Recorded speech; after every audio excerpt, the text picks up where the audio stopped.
आज मी तुम्हाला फ्लटरचं इन्स्टॉलेशन दाखवणार आहे. त्यासाठी मी IDE वापरणार आहे, अँड्रॉइड स्टुडिओ. गुगलवरती जाऊन अँड्रॉइड स्टुडिओ डाउनलोड सर्च केलं की तुम्हाला ज्या लिंक्स भेटतील त्यामधील developers.android.com या वेबसाईटवरती गेल्यानंतर तुम्हाला हे डाउनलोड बटन दिसेल.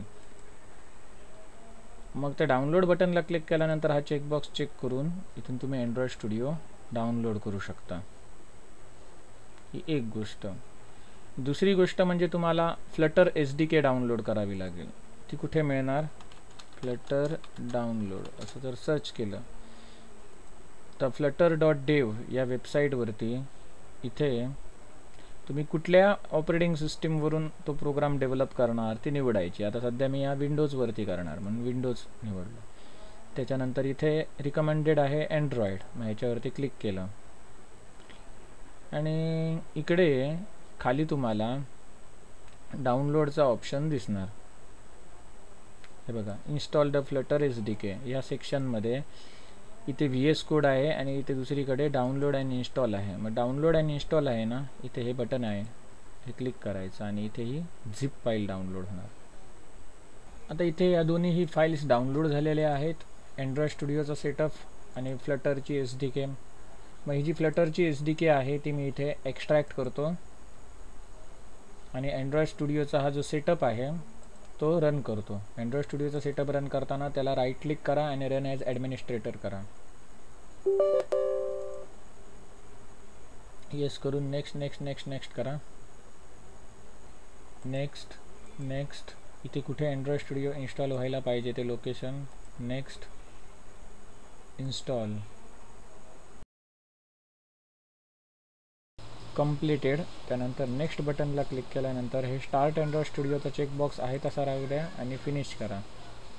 फिनिश केल्यानंतर ही स्प्लॅश स्क्रीन येईल आणि स्प्लॅश स्क्रीन नंतर अँड्रॉइड स्टुडिओ सुरू होईल. इथे तो म्हणतो आहे की काही डेटा आहे तो तिकडे कंपनीला पाठवत राहू का.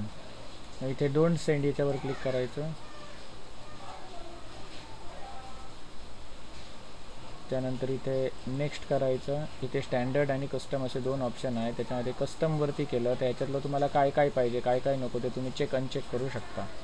ठीक आहे. आणि इथून SDK लोकेशनचा पाथसुद्धा चेंज करू शकता. आणि स्टँडर्ड करायचं असेल तर तुम्ही इथून नेक्स्ट नेक्स्ट नेक्स्ट करत जाणार. बाय डिफॉल्ट सगळे ते चेकबॉक्स चेक असणार. इथे एक ऑप्शन आहे, इथे एक ऑप्शन आहे. तर पहिल्या ऑप्शनला क्लिक केलं, ॲक्सेप्ट केलं आणि मग दुसऱ्या ऑप्शनला क्लिक केलं, ॲक्सेप्ट केलं. त्यानंतर फिनिश बटन हे इनेबल झालेलं आहे. फिनिश बटनला क्लिक करतो.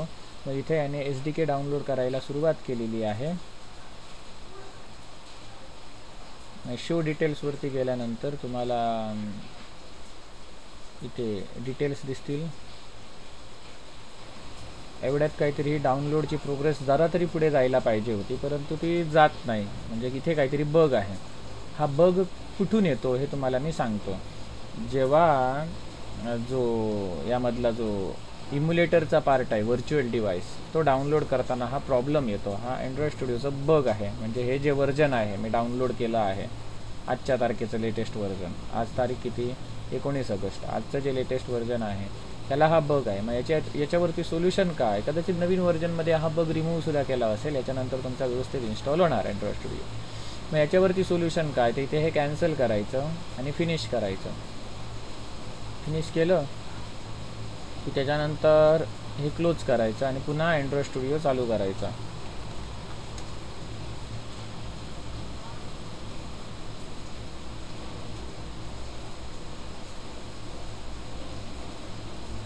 मग इथे नेक्स्ट आणि इथे आता स्टँडर्डऐवजी कस्टम करायचं आणि इथे जो अँड्रॉइड व्हर्च्युअल डिव्हाइस आहे तो वाला पार्ट अनचेक करायचा आणि नेक्स्ट करायचं.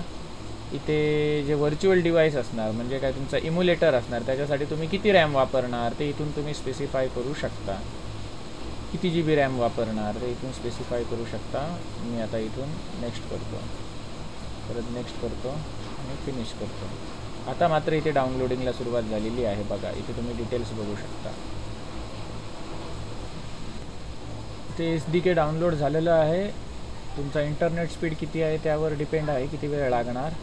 हे इन्स्टॉल होत असताना काही जर येस नोवाला जर काही मेसेज आला तर येस येस करा. इथे एस डी के इन्स्टॉल झालेलं आहे, ते फिनिश करतो. मग आता इथे आपण न्यू प्रोजेक्ट क्रिएट करू शकतो. तर मला आता अँड्रॉइडचा प्रोजेक्ट क्रिएट करायचा नाही, तर मला फ्लटरचा प्रोजेक्ट क्रिएट करायचा आहे. मग इथे फ्लटर प्रोजेक्ट क्रिएट करण्यासाठी ऑप्शन आहे का? नाही. तर त्याच्यासाठी आपल्याला प्लगइन्स डाउनलोड करावे लागतील, जेणेकरून इथे आपल्याला फ्लटर प्रोजेक्ट क्रिएट करायचा ऑप्शन मिळेल. प्लगइन्समध्ये जातो आणि यामध्ये इथे फ्लटर नावाचा प्लगइन आहे बघा, हा इन्स्टॉल करायचा.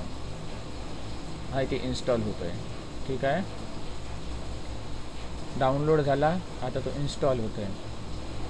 आता फ्लटर या फ्रेमवर्कसाठी डार्ट नावाची प्रोग्रामिंग लँग्वेज वापरली जाते. मग त्याचासुद्धा आपल्याला प्लगइन डाउनलोड करावा लागेल. डार्ट, DART, हा बघा, हा सुद्धा मी आता इन्स्टॉल करतो. डाउनलोड झाला. आता जी काही इन्स्टॉल झालेली पॅकेजेस आहेत किंवा जे इन्स्टॉल झालेले प्लगइन्स आहेत ते तुम्हाला इकडे मिळू शकतात, इकडे दिसू शकतात.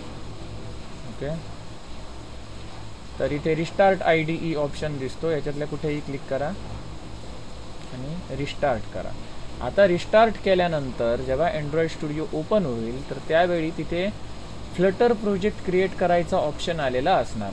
हे बघा, न्यू फ्लटर प्रोजेक्ट, याच्यावरती क्लिक करायचं आणि इथे जावा आहे त्याच्याऐवजी इथे फ्लटर सिलेक्ट करायचं. ही स्टेप बरेच जण विसरतात, इथे जावा आहे त्याऐवजी फ्लटर क्रिएट करायला विसरतात. आता महत्त्वाचा पार्ट, इथे SDK पाथ आपल्याला एकदाच द्यावा लागतं. फ्लटरची SDK कुठे आहे? तर मगाशी जी मी काही एक्स्ट्रॅक्ट करून ठेवली होती, ही झिप फाईल डाउनलोड केली आणि ती एक्स्ट्रॅक्ट केली ना, मग हा जो पाथ आहे हा पाथ मला द्यावा लागेल. हा पाथ कॉपी करतो, इथे पेस्ट करतो.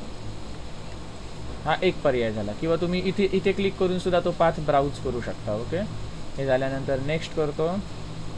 इथे प्रोजेक्टचं नाव देतो, माय फर्स्ट फ्लटर ॲप. जे काही पाहिजे ते तुम्हाला नाव देऊ शकता इथे, पण याच्यामध्ये स्पेस टाकू नका, स्पेस अलाउड नाही. इथे कॅपिटल लेटर्स अलाउड नाहीत प्रोजेक्टच्या नावामध्ये. त्यानंतर हे सगळं आहे ते ॲज इट इज राहू द्या. इथे प्रोजेक्टचं लोकेशन म्हणजे कुठे प्रोजेक्ट स्टोअर झाला पाहिजे, इथे त्याचं डिस्क्रिप्शन, प्रोजेक्टचं टाईप, तुम्ही काय बनवताय, एक नवीन प्लगइन बनवताय, पॅकेज बनवताय, मॉड्यूल बनवताय की एक ॲप्लिकेशन बनवताय, त्या ॲप्लिकेशन बनवतो. मग हे जे फ्लटर ॲप्लिकेशन आहे ते जेव्हा ॲज अ अँड्रॉइड ॲपमध्ये कन्वर्ट होणार त्यावेळी जावा प्रोग्रामिंग लँग्वेज त्याची डिफॉल्ट लँग्वेज असू दे की कॉटलिन असू दे, हे तुम्ही इथून सेट करू शकता. त्यानंतर कुठल्या प्लॅटफॉर्मवरती हे ॲप्लिकेशन चाललं पाहिजे, अँड्रॉइडवरती, iOS वरती, लिनक्सवरती, मॅकिंटॉश ऑपरेटिंग सिस्टीमवरती, क्रोम, इंटरनेट एक्सप्लोरर सारख्या वेब ब्राउझरवरती आणि विंडोजवरती, असे वेगवेगळे ऑप्शन्स आहेत. मग मी ह्याच्यातलं काय ठेवतो, अँड्रॉइड आणि वेब एवढंच ठेवतो आणि त्यानंतर इथे क्रिएट बटनला क्लिक करतो.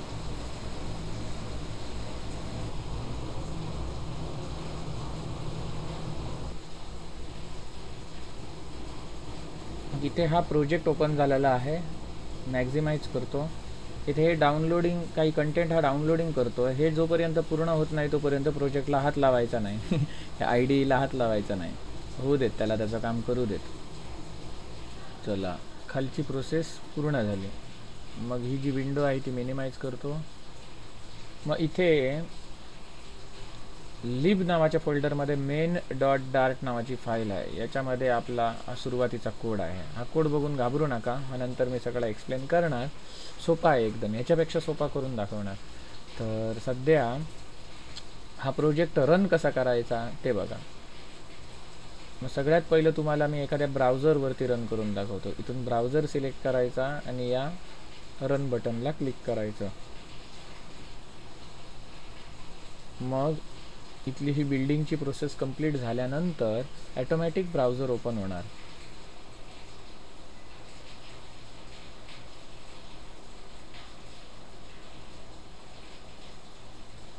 हे खूपच वेळ जर लोडिंग होत राहिलं तर रिफ्रेश करा. इथे बघा, ब्राउझरवरती ॲप्लिकेशन रन झालेलं आहे. ठीक आहे, त्यानंतर हेच ॲप जर तुम्हाला मोबाईलवरती रन करायचं असेल तर तुम्ही USB लावून तुमच्या कॉम्प्युटरला किंवा लॅपटॉपला USB लावून मोबाईल कनेक्ट करा आणि त्यामधलं USB डिबगिंग हे सेटिंग ऑन करा. हे कसं करायचं याच्यासाठी गुगलवरती यूट्यूबवरती व्हिडिओज आहेत ऑलरेडी.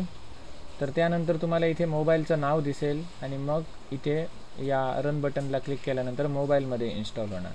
त्यानंतर तिसरी गोष्ट म्हणजे तुम्ही इम्युलेटरवरती रन करू शकता.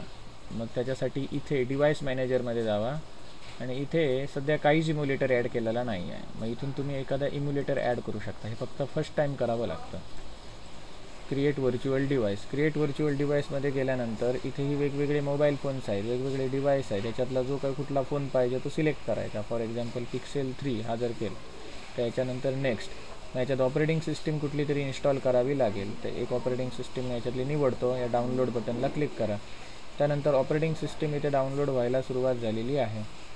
इथे इम्युलेटर डाउनलोड झालेला आहे, इन्स्टॉलसुद्धा झालेला आहे. तर आता या इम्युलेटरला ते सिलेक्ट करून ती ऑपरेटिंग सिस्टीम जी ऑपरेटिंग सिस्टीम आपण डाउनलोड केली ती सिलेक्ट करून मी नेक्स्ट करतो. इथे आपल्या इम्युलेटरचं नाव आपण देऊ शकतो. इथे त्याचे पोर्ट्रेट की लँडस्केप ओरिएंटेशन पाहिजे ते आपण सेट करू शकतो. असे काही ॲडव्हान्स ऑप्शनसुद्धा इथे आहेत ज्यामधून तुम्ही तो इम्युलेटरने किती GB रॅम वापरावा, तुमच्या अवेलेबल रॅमपैकी किती GB वापरावा हे तुम्ही स्पेसिफाय करू शकता नंबर ऑफ MB मध्ये. त्यानंतर इथे फिनिश बटनला क्लिक करतो. आता इथे हे एक व्हर्च्युअल डिव्हाइस ॲड झालेलं आहे. मग मी हे प्ले करतो.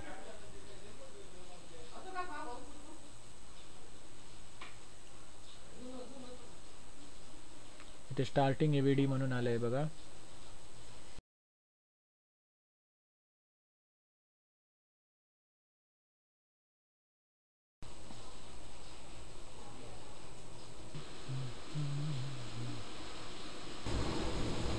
इम्युलेटर इथे चालू झालेला आहे. तर इथून आपण या इम्युलेटरचं नाव सिलेक्ट करायचं आणि प्ले बटनला क्लिक करायचं. त्यानंतर इथे कन्सोलवरती बिल्डिंग प्रोसेसचा लॉग दिसेल, स्टेटस दिसेल आणि तुमचं जे ॲप्लिकेशन आहे ते या इम्युलेटरवरती रन होईल. इथे हे ॲप्लिकेशन रन झालेलं आहे. इथे आम्ही प्लस बटनला क्लिक केल्यानंतर इथे काउंटर वाढताना तुम्हाला दिसेल. त्याचप्रमाणे हा जो कोड आहे याच्यामध्ये जर तुम्ही चेंज केलात तर इथे ॲप्लिकेशन इथे रिस्टार्ट न करता ॲटोमॅटिकली ती चेंजेस इथे रिफ्लेक्ट होतील. या फीचरला इथे हॉट रिलोड असं म्हणतात. इथे जो डीप पर्पल कलर आहे त्याऐवजी मी इथे काय करतो, ग्रीन कलर देतो. इथे हॉट रिलोडला क्लिक केल्यानंतर इथे हा कलर चेंज झालेला आहे. त्याचप्रमाणे हे जे काही टेक्स्ट आहे ते सुद्धा आपण चेंज करू शकतो.